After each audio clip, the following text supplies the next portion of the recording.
صاحب ودوين ودكاب سول كتاتا مفاد ومدن إيه دقبدن أو دين يلا مسويد كاسارتا صاحب أنا برا دكاك اللي يسوسي ساسوي على العيا إيربتا هذا ده سعودي قرشك سعيلا متكلا ده يسوي بديش وحاله يرها قرش كله هاي هذه البهاد كم سلسلة صاحب بعد إلى كودر شيء واسيدا أن ربو إنه سماه قف كستو كودا خن قبل كبنادر ninkan dhalinyarada wuxuu la xisaabtamaa dukaanka macaamiisha uu la ahaa ka hor inta uusan arkin warbixinadeenana waxa uu iibsaday oo dhan ayuu dib u hubiyay dabadeed wuxuu arkay bur qadiimi ah oo dhacsan udugiisa isbedelay muuqaalkiisa isbedelay taariikhdana laga bedelay jawaanka uu ku jiraba si fiican u fiirso magaca halkan ku qoran waxaan u maleynayaa haddii mar kale aad suuqa ku aragtid kani inaadan iibsan doonin ilaa inta aad hubisid xitaa gudihiisa aad sii hubisidba waa dhamaadka bisha waxa laga yaabaa dadku inay soo adeegtaanba maalmo yar oo kooban kadib laakiin tani waxay u noqon doontaa faa'iido badan waxaan rabaa in adigu qudhaad mar kale ka qayb qaadatid 2 ilaa 3 jeer muuqaalkeena inaad share gareysid oo aad la wadaagtid saaxiibadaada kale si sheekadeena ay u gaarto halka aan dooneyno ujeeda super flower jawaabka waa kaasa fahmi kartaa أنا تاريخ يوحكو قرن ما أعرف لا وحاسة كو قرن أيوة دوحة هلس دلبي أبي حميد ودجالك كوب اللاودي كوحة جناح ستدا دتكون وي براروجين إسل حسابتن كديار أي النقدين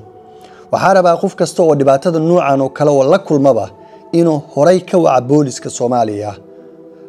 كدبنا وكور جليبا وحاو يبصدق ودن إني يهين واحد عسن دكان كاسنا مدنتا إن لقول حسابتمو dukaanka marka la xisaabtamo isaguna halka uu ka soo qaaday ayay sheekadu gaari doontaa kadibna halka laga soo qaaday waxay gaari doontaa goobta wadankeenaba cid soo gelisay raashinka ama waxaas dhacay ee lagu haysto silsiladu markay sida u socoto ugu dambeyn waxa la heli doonaa shakhsiga ugu dambeeyo ee dalka soo geliyay marka ka maxkamad lagu saarana waxa la sii heli doonaa kii laaluushka ku qaatay elaboorka amaba degada muqdisho in laga soo dejiyo kii sababta uu ahaa dhaqaalaha yarna dhaafsaday dalkiisana qiyaanay shilimaadka yar oo uu fiirsadayna boqolaal kumanaan qof oo Soomaaliyeed inay sabab u noqdeenba cudurro aan la aqoonin inay ka qaadaanba wixii dhacay dadku waxay halees ka dhigtaan Soomaaliya oo dhan waxa la keenay ayaa dhacsan annagoo dhan caloosheenna ayaa la qabsatay sidaan 30 sano u cunaynay wax dhacsan dhibaatada aan ka dhaxalnay waxayna gaarsiisay inaan ogolaano oo aan aqbalnaba in dalkeena la keeni karo wax dhacsan lana cuni karo laakiin dadku way baraarugeen waana la dagaalami karaa si ganacsatadu way u keentaba Soomaaliya wax la hubo haddii ay noqon lahaayeen caafimaadka daawada iyo wax kasta oo dadku ay isticmaalaanba laakiin haddaan aqbalno oo aan dhahno 30 sano ayaan cunaynay wax dhacay jirkeena iyo caloosheenna ayaa bartay wasaqda hadda kama hadli karno sheeko kasta maalinta aad ku baraarugtid ayay mudan tahay inaad tiirka la tagtid oo aad hadashidba dukaankan iyo burkaanba waxa ku bilowday isla xisaabtan wiilka dhalinyaradan wuxuu doonaa inuu lacagtiisa soo cesho haddii kala booliiska Soomaaliya sheekada uu gaarsiiyo burka markaad fiirisid isaga oo dhanba gabi ahaan waa uu isbedelay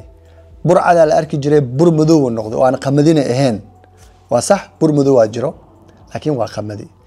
kan ma ahan qamadi burcadna ma ahan wasaqda iyo dheedkiisa oo dhacay